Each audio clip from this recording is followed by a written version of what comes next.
All right, today we are diving headfirst into a really complex legal saga unfolding in Arizona. We're going to dig into some pretty wild court filings and demand letters. They lay out these sprawling allegations by two brothers against a group they say is, get this, a criminal enterprise. So let's just jump right in with the accusation that kicked this whole thing off. So we're kicking things off right at the very heart of this thing. This quote is from a demand letter sent by the brothers Paul and Keith Hartl. And listen, this isn't just a bunch of fancy legal jargon. No, this is a direct shot. They're not just saying, hey, we have a disagreement over some property. They're alleging an organized, full-blown criminal conspiracy. So what's this war over property all about, really? Well, at its core, you've got this massive federal lawsuit. The Hartl brothers are going up against, well, pretty much everyone. We're talking private companies, individuals, even city and county government bodies. I mean, the sheer scope of who they're suing it's just mind-boggling. And this slide really shows you why. Their lawsuit isn't just about one bad deal. No way. The court filings lay out this whole laundry list of really serious allegations, and they're tying it all together under a RICO conspiracy. And if you're not familiar, RICO stands for the Racketeer Influenced and Corrupt Organizations Act. You know, it's the law they originally created to go after the mob. Okay, so how exactly do the Hartls claim this whole enterprise operated?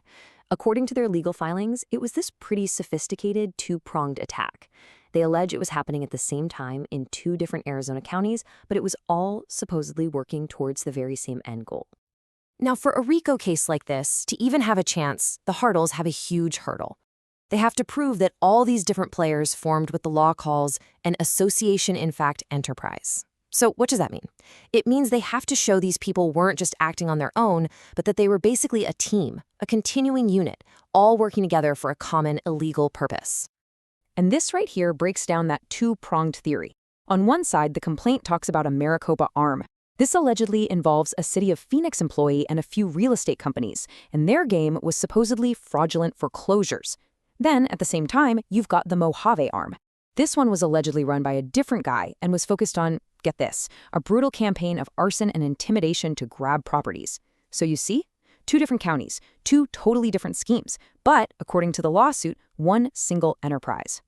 So to back up this huge claim of a coordinated scheme, the legal filings try to paint a picture of a broader pattern of predatory behavior.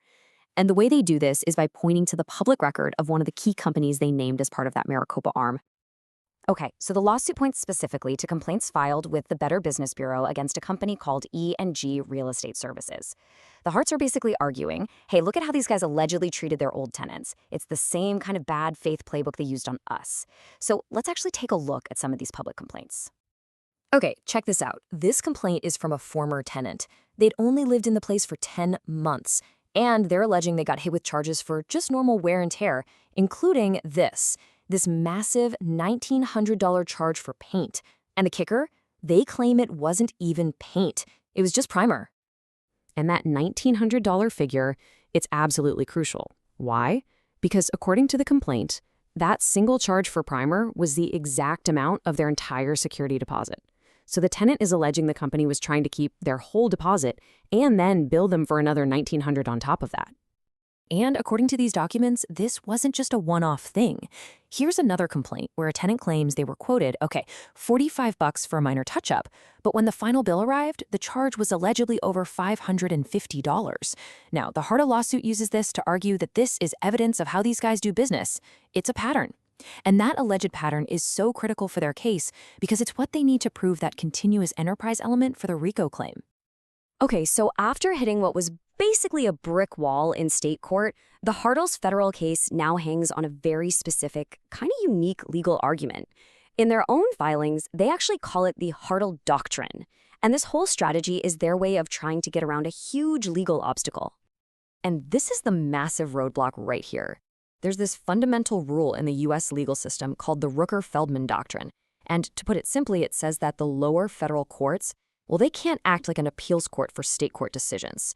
So if you lose your case in a state court, you can't just turn around and file the same case in a federal court hoping for a do-over. So how in the world do the Hartls think they can get around that? Well, their entire argument boils down to this concept, extrinsic fraud. See, they're not trying to argue that the state court judge just got it wrong. No, their argument is much bigger. They're saying the entire process was a total sham from the get-go, that it was corrupted by stuff that happened completely outside the courtroom, making it literally impossible for them to ever get a fair shot. And this timeline from their filings really lays out the heart of their argument. They try to trace this whole alleged pattern back decades to what they call a foundational act of injustice. They say from that point on, a pattern of property theft started. And here's the most important part of their strategy. They argue that the bad state court rulings weren't the actual injury. Instead, those rulings were just tools, predicate acts as the law calls them, used by this larger, long-running criminal enterprise. All right, let's zoom in on one of the key players named in this lawsuit, because this is where things get really interesting. The source documents we've seen paint two completely different pictures of his role, and that difference is central to this whole fight. So the lawsuit names a few different players in that Maricopa arm, but one name really jumps out: Mark Manoyle. Now, he isn't just some random lawyer. The source documents describe him as a published author and a leading expert on the very Arizona tax lien laws that are at the absolute center of this case. And this is where the two sides of the story just completely diverge.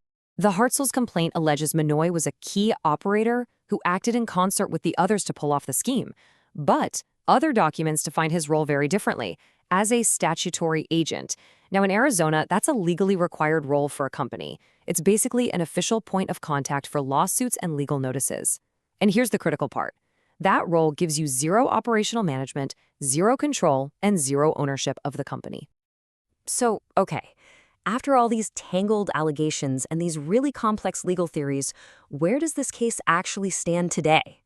Well, the stakes are unbelievably high, and honestly, the future is completely up in the air. But before we get into the legal nitty-gritty of where things are, it's so important to understand the personal stakes here, which are laid out in the filings. I mean, this isn't just about property or money. The Hartls claim that a box truck they had on one of the properties was taken, and inside that truck were irreplaceable personal things, including the only photographs they had left of their deceased mother. And that just changes everything. It turns this from a financial fight into something so much more personal and profound. Okay, so legally, the case hit a huge wall. The federal district court actually dismissed the lawsuit. The judge basically sided with the defendants, citing that Rooker-Feldman doctrine we talked about, agreeing that this was just an improper attempt to appeal the state court decisions. But, and this is a big but, the Hartls have appealed that dismissal. It's now going to the Ninth Circuit Court of Appeals, which means this fight is a long, long way from being over. And so, this whole incredibly complicated saga really leaves us with one fundamental question.